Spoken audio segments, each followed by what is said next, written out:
आज का हमारा विषय है भगवत गीता और भारत का स्वाधीनता संग्राम। भारत का स्वाधीनता संग्राम, जो पहला भारतीय स्वाधीनता संग्राम था, वो हम 1857 से, वैसे तो हम लड़ते ही आ रहे हैं, पिछले कई सदियों से लड़ते आ रहे थे, परंतु 1857 का जो क्रांति थी, जो पहली भारत की स्वतंत्रता की क्रांति थी, जिसे याद करते हुए सुभद्रा कुमारी चौहान ने लिखा, सिंहासन हिल उठे थे, सिंहासन हिल उठे थे, राजवंशों ने भ्रुकुटी तानी थी, बूढ़े भारत को फिर से आई जवानी थी, गुमी हुई आजादी की कीमत हमने पहचानी थी, दूर फिरंगी को करने की मन में हमने ठानी थी, चमक उठी सन 57 में वो तलवार पुरानी थी, बुंदेले हर बोलों के मुंह हमने सुनी कहानी थी, खूब लड़ी मर्दानी वो तो झांसी वाली रानी थी, खूब लड़ी मर्दानी वो तो झांसी वाली रानी थी। पहला विद्रोह रानी लक्ष्मीबाई, तांत्या टोपे, नाना साहब और अनेक ऐसे सेनानी, परंतु किसी कारणवश भारत का पहला स्वाधीनता संग्राम सफल नहीं हुआ। सफल ना होने के कारण जब सब लोगों ने चर्चा की, उन दिनों में सन्यासियों की बैठकें गढ़मुक्तेश्वर, हरिद्वार, ऋषिकेश, वृंदावन जैसे स्थानों पर होती थी, जिन्होंने भारत को एक संगठित क्रांति का रूप दिया था। परंतु जब ये लोग इसके तत्व में गए, इसकी गहराई में गए, तो उन्होंने पाया कि कहीं ना कहीं भारत में स्वाभिमान की, आत्माभिमान की, कहीं ना कहीं भारतीयों में ये कमी आई है, जिसके कारण हम लोग चाहते हुए भी अंग्रेजों के खिलाफ खड़े नहीं हो पा रहे हैं। कुछ समय बीता, तब समय आया जब भारत का एक संत, भारत का एक युवा सन्यासी भारत की धरती से उठकर शिकागो में जाकर भारत के झंडे को, भारत की धर्म ध्वजा को पूरे विश्व के ऊपर लहराता है। और तब स्वामी विवेकानंद ने जो परचम लहराया, उससे पूरे विश्व ने जाना कि भारत के अंदर कुछ ना कुछ तो है, चाहे वो वैचारिक रूप से ही अभी बचा हो, परंतु इस विचार को जनता के सामने, लोगों के सामने, विश्व के सामने लाने का काम स्वामी विवेकानंद ने किया। और स्वामी विवेकानंद अपने साथ हमेशा दो पुस्तकें रखते थे, उनमें से एक भगवत गीता थी। भगवत गीता के माध्यम से जो भगवान ने शब्द का उपयोग किया अर्जुन के लिए कि तू अपकीर्ति को प्राप्त होगा, उस अपकीर्ति को लोगों को बताया कि यदि तुम अपना कर्म नहीं करोगे, भगवान ने हमें एक अधिकार दिया है, कर्म करने का अधिकार। उस कर्म के अधिकार को यदि हम अपने स्वाभिमान के साथ जोड़कर पूर्ण नहीं करेंगे, तो हम अपकीर्ति को प्राप्त होंगे। और ये अपकीर्ति, जैसे भगवान कृष्ण ने अर्जुन को कहा कि युगों युगों तक चलेगी, जनरेशंस जनरेशन तक चलेगी, और तू इसमें से निकल नहीं पाएगा। ऐसा जैसा भगवान कृष्ण ने अर्जुन को कहा, ऐसा ही स्वामी विवेकानंद ने पूरे भारत को संदेश दिया।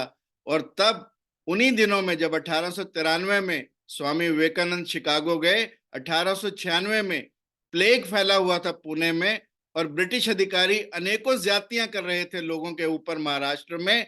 तब चापेकर बंधुओं ने रैंड, जो वहां पर डिप्टी कमिश्नर थे, डिप्टी मजिस्ट्रेट थे, उनको मारने का काम किया। और जब चापेकर बंधुओं को पकड़ा गया और फांसी के फंदे पर ले जाया जा रहा था, तब लोकमान्य तिलक ने उनके हाथ में गीता दी थी। पहली ऐसी शहादत जो भगवत गीता को हाथ में लेकर की गई हो, वो चापेकर बंधुओं की थी। और चापेकर बंधुओं से की मां से जब भगनी निवेदिता मिलने गई, तो उनकी मां की आंखों में आंसू देखकर भगनी निवेदिता ने कहा कि इतने बहादुर बच्चों की मां की आंखों में आंसू। तो उस मां ने कहा कि मैं इसलिए नहीं रो रही कि मेरे 3 बच्चे फांसी के फंदे पर चढ़ रहे हैं, मैं इसलिए रो रही हूं कि मैंने ऐसा चौथा क्यों नहीं जना जो भारत माता के लिए, जो अपने देश के लिए अपने प्राणों को न्यौछावर कर पाए। साथ ही साथ स्वामी विवेकानंद के साथ 1897 से स्वामी रामतीर्थ ने भी अपना चोला बदला। स्वामी रामतीर्थ भी एक ऐसे स्वामी थे जिन्होंने जापान, अमेरिका जाकर भारत की धर्म ध्वजा को लहराया, और उन्होंने भी हमेशा गीता के बताए रास्ते को लोगों तक पहुंचाया। गीता की धर्मनिरपेक्षता को, गीता के कर्म के सिद्धांत को, गीता के आत्मा के सिद्धांत को उन्होंने सब लोगों तक पहुंचाया। और उन्होंने स्वामी विवेकानंद, स्वामी रामतीर्थ से मिलकर तीसरे जो स्वामी महर्षि अरविंद खड़े हुए, महर्षि अरविंद के एसेज ऑन गीता प्रोबेबली जितना उन्होंने क्रांति लाने का काम किया, शायद ही इन तीनों संतों के अलावा किसी ने किया हो। 1905 में बंगाल का विभाजन हुआ, जो एक ट्रिगरिंग फोर्स था, जो भारतीय क्रांति में एक triggering force in the sense catalyst का काम किया। जैसे ही बंगाल का विभाजन हुआ धर्म के आधार पर, तो बंगाल में क्रांति की ज्वाला उठ खड़ी हुई। और ये क्रांति की ज्वाला न केवल बंगाल में थी, परंतु पंजाब, महाराष्ट्र में और बंगाल, तीन ऐसे स्टेट थे इंडिया के जहां पर सबसे ज्यादा फैली।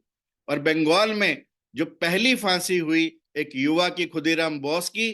खुदीराम बोस नैनम छिदंती शस्त्राणी का पाठ पढ़ता हुआ 17 साल का बालक फांसी के फंदे पर चढ़ा, गीता को हाथ में लेकर।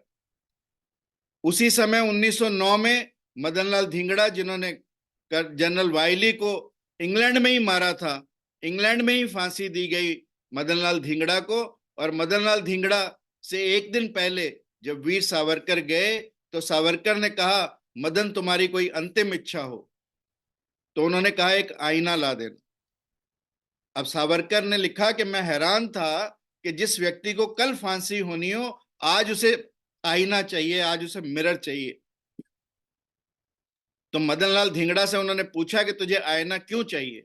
तो मदनलाल धिंगड़ा ने जो जवाब दिया वो हम सबकी दृष्टि को बदल सकता है। मदनलाल धिंगड़ा ने कहा कि मैं मातृभूमि पर अपने प्राणों को न्यौछावर करते हुए ये देखना चाहता हूं कि मैं कितना प्रसन्न चित्त हूं। क्या मैं उतना ही प्रसन्न चित्त हूं जितना कालिया नाग पर खड़े जब भगवान कृष्ण उसके फन को दबा रहे हैं और बंसी को बजा रहे हैं और प्रसन्न मुद्रा में हैं? क्या मैं ऐसा हूं या नहीं? ये भारत में गीता का प्रभाव था। और फिर करतार सिंह सराबा 1914 में, करतार सिंह सराबा 17 साल का बच्चा जो गदर एक्टिविटीज में इन्वॉल्व था, जिसने गदर पार्टी का फॉर्मेशन किया, इंग्लैंड, फ्रांस, अमेरिका, सब जगह के स्वाधीनता सेनानियों को जोड़कर उस बालक को फांसी हुई, जिसे भगत सिंह ने भी अपना गुरु कहा। और कहते हैं भगत सिंह अपने पर्स में यदि एक फोटो रखते थे तो वो करतार सिंह सराबा का। और करतार सिंह सराबा और भगत सिंह दोनों ऐसे लोग थे जिन्होंने हिंदू धर्म को भी पढ़ा, सिख धर्म को भी पढ़ा और अनेक अन्य धर्मों को पढ़ा। और भगत सिंह के बारे में तो ऐसा कहा जाता है कि उन्होंने जेल में लोकमान्य तिलक की कर्म रहस्य मंगवाकर पढ़ी और एक हस्ताक्षरित कॉपी भी उनकी गीता की उनके म्यूजियम में नवा शहर में आज भी विद्यमान है। यानी भगत सिंह भी गीता से प्रभावित थे, करतार सिंह सराबा भी गीता से प्रभावित थे, मदनलाल धिंगड़ा गीता से प्रभावित थे, खुदीराम बोस गीता से प्रभावित थे। और सबसे बड़ी बात, मैंने बंगाल का नाम लिया, बंगाल के एक सबसे बड़े लेखक हुए बंकिम चंद्र चट्टोपाध्याय, जिन्होंने आनंद मठ लिखा, जिसमें एक हिस्सा था वंदे मातरम, जो हमारा आज राष्ट्रगान है। उस वंदे मातरम के माध्यम से लोगों को जगाने का काम किया। परंतु बंकिम चंद्र चट्टोपाध्याय भी अपने जीवन के अंतिम दिनों में गीता पर अपना भाष्य लिख रहे थे, और वो केवल 4 अध्याय और 16 श्लोकों का भाष्य ही लिख पाए थे जब वो ब्रह्मलीन हुए। और उनकी मृत्यु के 10 वर्ष पश्चात उनके द्वारा लिखी गीता पब्लिश की गई और गीता मार्केट में आई, और उस गीता ने भी लोगों को जगाने का काम किया। यानी आप देखें, महर्षि अरविंदो की गीता, लोकमान्य तिलक की गीता, लोकमान्य तिलक ने कर्म रहस्य पर, कर्म के सिद्धांत पर, कर्म का निष्पादन किया और गीता लिखी। महर्षि अरविंदो ने गीता पर एसेज लिखे जिनमें पुनः उन्होंने कर्म के सिद्धांत को प्रतिपादित किया और लोगों से ये कहा कि ये शरीर तो जाना ही है, in any case we have to lose this body, चाहे वो किसी भी बीमारी से जाए, परंतु यदि हम मातृभूमि पर अपने प्राणों को न्यौछावर करते हुए जाएं, तो गीता के संदेश को पहुंचाने में स्वामी विवेकानंद, स्वामी रामतीर्थ, महर्षि अरबिंदो, लोकमान्य तिलक और बंकिम चंद्र चटर्जी की जो भाष्य थे, उन्होंने एक मेजर काम किया। उसके बाद गांधी जी का आना 1915 में भारतीय स्वाधीनता संग्राम में होता है। और गांधी जी तो कहते हैं कि गांधी जी को जब अफ्रीका में कोई व्यक्ति मिला और उसने कहा कि आप मुझे गीता के बारे में कुछ समझा सकते हैं। गांधी जी ने सोचा कि भारतीय होने के नाते शायद इसने मुझसे पूछा होगा, परंतु महात्मा गांधी लिखते हैं कि उस दिन मैं बहुत शर्मिंदा हुआ अपने आप से कि बाहर के देश का व्यक्ति मुझे गीता के बारे में पूछ रहा है और मैंने गीता नहीं पढ़ी। कहते हैं मैंने कहा कि मैं तुझे कुछ दिनों में इस बारे में बातचीत करूंगा, और फिर गांधी जी ने गीता की प्रति मंगवाई और फिर पढ़कर उस व्यक्ति को बताई। और उसके बाद जब गांधी जी का 1915 में भारतीय स्वाधीनता संग्राम में आना हुआ, तो गांधी जी ने गीता को माय बुक ऑफ आंसर्स कहा। गांधी जी ने कहा कि I find solution to each of my problem whenever I am dejected, whenever I am desperate, whenever I am disappointed, whenever I am desolate, I look upon Gita and I have always found the answer. This is what father of the nation Mahatma Gandhi said, and he always kept Gita, a copy of Gita with him, and his also explanation on Gita, because उनका गीता का अपना interpretation था। उन्होंने अपने ढंग से, non violence के ढंग से गीता को समझाया लोगों को। और परंतु गीता एक मोटिवेशन का सोर्स महात्मा गांधी के लिए भी हमेशा से रही। 1922-23 से 27 तक लेकर जितने भी व्यक्ति हुए, चाहे वो राम प्रसाद बिस्मिल थे, चाहे चंद्रशेखर आजाद थे, चाहे राजेंद्र नाथ लाहिड़ी थे, इन सब के लिए भी गीता एक महत्वपूर्ण ग्रंथ थी। राम प्रसाद बिस्मिल भी उन व्यक्तियों में से थे जिनका गाना हम हमेशा सुनते हैं, सरफरोशी की तमन्ना अब हमारे दिल में है, देखना है जोर कितना बाजुए कातिल में है, अब न कोई वलवले हैं ना अरमानों की भीड़, बस मर मिट जाने की तमन्ना दिले बिस्मिल में है। यानी ये जो अब न कोई वलवले हैं, ये सब गीता से लिया उन्होंने कि अब आई एम एब्सोल्युटली क्लियर। जैसे अर्जुन कहते हैं नष्टो मोह स्मृति लब्धा गत संदेहा स्थितो अस्मि, सेम राम प्रसाद बिस्मिल के गीत में आपको देखने का मिलेगा कि अब न कोई वलवले हैं न अरमानों की भीड़, बस मर मिट जाने की तमन्ना दिले बिस्मिल में है। यानी करिष्ये वचनम तव, जो अर्जुन भगवान कृष्ण को कहते हैं कि अब आपकी कृपा से मेरे सब संदेह दूर हो गए हैं, मेरा मोह नष्ट हो गया है, मैं अपने आप में स्थित हूं और अब मैं अपने कर्म करने के लिए तैयार हूं। यही उद्गार राम प्रसाद बिस्मिल अपने गीत में देते हैं। और राम प्रसाद बिस्मिल के बारे में मैं आपको बताऊं, जब उन्होंने ककोरी ट्रेन डकैती की तो उसमें से जो धन मिला, राजेंद्र नाथ लाहिड़ी ने उनकी मां को देखा था कि फटी धोतियां, तो राजेंद्र नाथ लाहिड़ी 2 साड़ियां ले आए। तो राम प्रसाद बिस्मिल ने कहा ये साड़ियां किसके लिए, धोतियां किसके लिए? उन्होंने कहा मां की फटी धोती थी तो मैंने सोचा कि चलो 2 धोती ले आता हूं। कहते हैं राम प्रसाद बिस्मिल ने राजेंद्र नाथ को थप्पड़ मारा और ये कहा कि मेरी मां भारत की रक्षा के लिए जो पैसा हमने इकट्ठा किया, धन इकट्ठा किया है, यदि उस धन का उपयोग मैं अपनी मां की साड़ी के लिए करता हूं तो इस पाप से मैं पूरी उम्र इस पाप से अपने आप को निष्पाप नहीं कर पाऊंगा, मैं इससे पाक नहीं निकल पाऊंगा। और राम प्रसाद बिस्मिल ने कहा कि यदि हम ऐसा करते हैं तो हम स्वतंत्रता सेनानी नहीं, डाकू कहलाएंगे। ये राम प्रसाद बिस्मिल के उद्गार थे। ऐसे ऐसे स्वाधीनता सेनानियों की प्रेरणा का काम गीता ने किया। और फिर बंगाल में जतिन बागा, जिनके लेक्चर्स युवाओं को भगवत गीता पर पूरी भीड़ एकत्रित कर देते थे और पूरे बंगाल में युवा खड़ा हो गया, चाहे वो अनुशीलन समिति के माध्यम से था, चाहे क्रांतिकारी गतिविधियों के माध्यम से था, चाहे रिपब्लिकन आर्मी के माध्यम से था, चाहे हिंदुस्तान रिपब्लिकन आर्मी के माध्यम से था, परंतु अनेक लोग जतिन बागा, जो एक बहुत महत्वपूर्ण अंग था हमारे स्वाधीनता संग्राम का, जतिन बागा की प्रेरणा से अनेकों स्वतंत्रता सेनानी की भीड़ पूरी खड़ी कर दी उन्होंने क्रांतिकारियों की। और एक समय ऐसा था 1905 में, जब मैंने कहा बंगाल का विभाजन हुआ और उसके बाद जब स्वदेशी मूवमेंट शुरू हुआ, तो बिलीव मी, बंगाल में 50,000 व्यक्ति स्वदेशी मूवमेंट में, जब विदेशी कपड़ों की होली जला रहे थे, तो 50,000 व्यक्ति इकट्ठे अपने अपने हाथ में गीता लेकर उस आंदोलन में चले थे।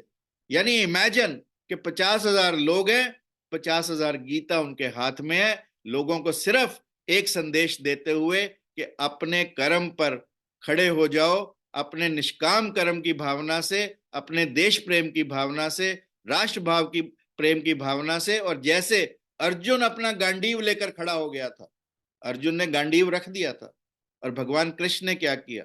भगवान कृष्ण ने केवल उसकी मानसिकता को स्ट्रांग किया। उसी मानसिकता को स्ट्रांग करने का काम, उसी मानसिकता को मजबूत करने का काम अनेक स्वाधीनता सेनानी जिनका नाम मैंने लिया, उन्होंने गीता के माध्यम से लोगों का किया। और जैसे जिस विषाद में अर्जुन था, उसी विषाद में भारत का प्रत्येक व्यक्ति था, उसको निकालने का काम और स्वाधीनता आंदोलन को खड़े करने का काम गीता के माध्यम से इन सब स्वतंत्रता सेनानियों ने किया। और उसके बाद भगत सिंह की फांसी, असहयोग आंदोलन, और सबसे बड़ी बात फिर ऊधम सिंह की फांसी। ऊधम सिंह वो शख्स थे जिन्होंने 21 बरस इंतजार किया। 1919 में जलियांवाला बाग हुआ था, 21 वर्ष तक इंतजार किया। 1940 में जाकर जनरल डायर को गोली मारी इंग्लैंड में। और जब ऊधम सिंह को सजा दी जा रही थी, तो ऊधम सिंह ने जज से कहा, इट इज रिकॉर्डेड, जज से कहा कि मैं आप एक अंतिम इच्छा लिखवाना चाहता हूं, if you want to write. तो जज ने कहा, will definitely write, what do you want to say? तो ही सेड कि मैं गीता में विश्वास रखता हूं, गीता के पुनर्जन्म के सिद्धांत में विश्वास रखता हूं, और मैं ये चाहता हूं कि मेरा जब अगला जन्म हो, अगले जन्म में भी मैं ऐसे ही गोली मारूं अंग्रेजों की छाती में जैसे मैंने इस जन्म में मारी है। जब तक भारत आजाद नहीं होगा, भारत स्वाधीन नहीं होगा, तब तक मेरे जितने भी जन्म हो, उन सब जन्मों में मैं ऐसे ही गोली मारता रहूं अंग्रेजों की छाती में। ये ऊधम सिंह के उद्गार थे। और आखिरी शहादत हेमू कल्लानी की, जो सिंध प्रांत का एक युवा बालक था। और जब उनकी माँ उनसे मिलने आई हेमू कलानी से, माँ रोने लगी, तो हेमू कलानी ने कहा कि माँ तूने ही पढ़ाया, नैनम छिदंती शस्त्राणी नैनम दहती पावक, न चयनम कलद्यंत्यापो न शोष्यति मारुत। और इन उद्गार के साथ हेमू कलानी भी फांसी के फंदे पर झूल गए। इसके अलावा सुभाष चंद्र बोस, रास बिहारी बोस, शरत बिहारी बोस, अनेकों ऐसे मुख्य स्वतंत्रता सेनानी थे जिन्होंने गीता के माध्यम से लोगों को प्रेरणा देने का काम किया। इसीलिए मैं बार बार कहता हूं, Gita is not a book of religion, it is a book of motivation, it is a book of psychotherapy. From the lowest it takes you to the highest. और पंडित मदन मोहन मालवीय को हम कैसे भूल सकते हैं, जिन्होंने हिंदू जन जागरण का काम किया, और उनके लिए भी गीता एक प्रमुख सोर्स थी। गीता प्रेस को हम कैसे भूल सकते हैं, हनुमान जी पोदार और गोयनका जी के माध्यम से जो गीता इतने सस्ते रेट्स पर लोगों को उपलब्ध कराई गई, ताकि लोग गीता को पढ़ सकें, गीता से प्रेरणा पा सकें। यह भी स्वाधीनता आंदोलन का एक हिस्सा था। जब तक हम उन्हें कोई ऐसा मटेरियल प्रोवाइड नहीं करे, जब तक गीता लोगों तक घर तक ना पहुंचे, हम कैसे गीता को प्रेरणा का एक स्रोत मान सकते हैं या प्रेरणा का स्रोत बना सकते हैं? परंतु अनेक लोग इस कार्य में लगे, अनेक लोगों ने गीता के माध्यम से इस स्वाधीनता संग्राम को जगाने का काम किया। और कन्हैयालाल मुंशी, के.एम. मुंशी ने तो यहां तक लिखा कि यदि स्वाधीनता संग्राम में से एक पुस्तक को हटा दिया जाए, जैसे बबर भान ने कहा था महाभारत युद्ध के बाद, जब उससे पूछा गया कि तूने क्या देखा युद्ध में, तो उसने कहा कि ना मेरे को अर्जुन के तीर दिखाई दिए, ना भीम की गदा दिखाई दी, क्योंकि इनका आपस में विवाद हो गया था कि किसकी वजह से हम जीते हैं। तो भगवान कृष्ण ने कहा था कि बर्बरीक, या जिसे हम बबर भान के नाम से जानते हैं, या आज कलयुग में हम जिन्हें खाटू श्याम के माध्यम से पूजते हैं, उन्होंने, क्योंकि उसका सिर लटकाया गया था, तो भगवान कृष्ण ने कहा कि बर्बरीक ने सारा युद्ध देखा, उसके पास चलते हैं। तो तब बर्बरीक ने कहा था कि मैंने तो युद्ध में और कुछ नहीं देखा, ना अर्जुन का गांडीव देखा, ना भीम की गदा देखी, ना युधिष्ठिर का सत्य देखा, मैंने देखा तो केवल भगवान कृष्ण का चक्र, सुदर्शन चक्र देखा। यदि एक ये सुदर्शन चक्र ना होता, तो शायद महाभारत पांडवों के जीतने के बस की बात नहीं थी। वही काम यहां पर कन्हैयालाल मुंशी ने कहा कि यदि भारतीय स्वाधीनता संग्राम में से एक पुस्तक गीता को हटा दिया जाए, तो शायद स्वाधीनता संग्राम बिल्कुल फीका लगेगा। और अनेक अन्य स्वाधीनता संग्राम के थे, जैसे डॉक्टर सी राजगोपालाचार्य, जैसे डॉक्टर राधा कृष्णन, जैसे लाल बहादुर शास्त्री, और फिर विनोबा भावे, जो गांधीयन थे, जिन्होंने गांधी की फिलॉसफी पर भूदान आंदोलन चलाया। इन सब लोगों ने भी गीता से प्रेरणा पाई। और उसके बाद भारतीय राष्ट्रपति, जो सबसे पॉपुलर राष्ट्रपति थे, एपीजे अब्दुल कलाम, उनके बारे में तो ये कहा जाता है कि एपीजे अब्दुल कलाम मुसलमान होते हुए भी, मुस्लिम होते हुए भी गीता के निरंतर अध्येता थे, निरंतर गीता को पढ़ते रहते थे। और इस पढ़ने की प्रेरणा उन्हें तब मिली because he was a science student. तो कहते हैं कि एक दिन एक व्यक्ति समुद्र के किनारे एक पुस्तक को पढ़ रहे थे। एपीजे अब्दुल कलाम उनके पास जाते हैं और उन्हें कहते हैं कि तुम क्या पढ़ रहे हो। एपीजे अब्दुल कलाम ने पूछा कि तुम क्या पढ़ रहे हो, तो उन्होंने कहा कि मैं गीता पढ़ रहा हूं। तो एपीजे अब्दुल कलाम ने कहा कि मैं इन चीजों में विश्वास नहीं करता, I am a student of Vikram Sarabhai space research centre. तो वो व्यक्ति चुप रहे, उन्होंने कोई जवाब नहीं दिया। थोड़ी देर में वो अपना गीता का पाठ पूरा करके वापस जब जाने लगे तो उसने देखा कि ये तो कार आ गई, लाल बत्ती वाली, कमांडोज आ गए। तो ये बच्चा भागता हुआ जाता है और पूछता है कि तुम हो कौन। तो उन्होंने कहा जिस इंस्टीट्यूशन में तू पढ़ता है उसी का फाउंडर मैं विक्रम साराभाई हूँ। उस दिन से एपीजे अब्दुल कलाम ने गीता को पढ़ना शुरू किया। और यदि एपीजे अब्दुल कलाम महान बन पाए तो वो गीता के माध्यम से ही बन पाए। तो इस तरह से भारतीय स्वाधीनता संग्राम पूर्ण रूप से गीता से प्रेरित रहा। गीता एक प्रेरणा का स्रोत सबके लिए रही। और गीता ने ही आत्मबल दिया, एक संबल दिया, एक स्वाभिमान दिया, एक स्वशक्ति दी कि पूरा भारत एकजुट होकर, स्फूर्त होकर, पूरी ऊर्जा से, पूरे उत्साह से, पूरी उमंग से मेरा रंग दे बसंती चोला कहता हुआ इस देश पर अनेक लाखों लोग शहीद हुए और उन्होंने भारत को आजादी दिलाई। और आज भारत की आजादी इस लेवल तक पहुंची है, इस पॉइंट तक पहुंची है कि भारत दुनिया की तीसरी इकोनॉमी बनने को तैयार है। जब 1857 के युद्ध में ही बूढ़े बहादुर शाह जफर को लीड करने का मौका दिया गया, परंतु अंग्रेजों ने उसके 3 बेटों के सर काटकर एक थाल में सजाकर बहादुर शाह जफर के पास भेजे। और उस समय जनरल हडसन था, जिसने एक पर्ची, एक नोट लिखवा कर भिजवाया, दम दम में दम नहीं, खैर मांगो जान की। दम दम में दम नहीं, क्योंकि बूढ़ा व्यक्ति था। खैर मांगो जान की, अब जफर ठंडी हुई तेग हिंदुस्तान की। तो जब 2018 में हम लोग इंग्लैंड आए और इंग्लैंड के पार्लियामेंटेरियंस को गीता भेंट की, और जिस चाव से, जिस शौक से बॉब ब्लैकमैन, जो ऑल पार्लियामेंट्री ग्रुप के लीडर थे, उन्होंने सिर पर रखा, तो मुझे वही शब्द याद आए और फिर मेरे मन में जो उद्गार आए वो आप सब लोगों से साझा करना चाहता हूं।